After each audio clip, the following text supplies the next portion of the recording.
Friends, ઊંધિયું ready છે મારા વાલા વાલા દીકરા જમાઈ માટે, હરીન માટે. અને ચૈતર મહિનાનું આજ પેલું નોરતું છે, તો મેં ઊંધિયું એનું સ્પેશિયલ બનાવ્યું છે. એને મને કીધું હતું કે મમ્મી મને ઊંધિયું જમવું છે, તો હું બહુ રાજી થઈ, આનંદ થયો મને. અને એની સાથે રવા બરફી બનાવી છે, અને ગાજર મરચાંનો સંભારો છે, અને ખાટી મીઠી ગુજરાતી દાળ છે. તો હવે આપણે દીકરીને ઘરે દઈ આવશું અને ખાઈ પીને મજા કરશે એ લોકો. જો ફ્રેન્ડ, એટલું ફાઇન ટેસ્ટી બન્યું છે. ચાલો તમે પણ આવી જાઓ ખાવા.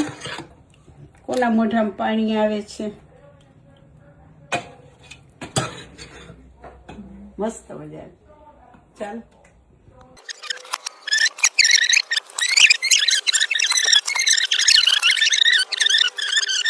તો હેલો ફ્રેન્ડ, જય શ્રી કૃષ્ણ. કેમ છો બધા? બરોબર છો? તો આજે બને છે ઊંધિયું.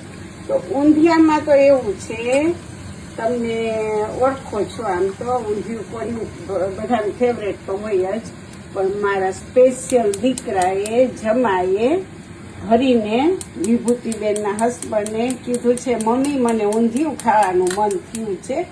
તો હંસાબેનને તો એક વખત કોઈ પ્રેમથી કહે ને કે મને આ ખાવું છે, એટલે હંસાબેન તો સરસ મજાની તૈયારી કરે ને એટલા હોંશે ઊંધિયું બને છે. તો અહીંયા જો ઊંધિયાની ફુલવડા કરી લીધા છે, અને અહીંયા બટેકા સક્કરિયું ને રીંગણા ને બધું ફ્રાય થાય છે, અને આને આપણે બોઇલ કર્યું છે. પછી રેડી થશે એટલે હું તમને પ્રોપર બતાવીશ.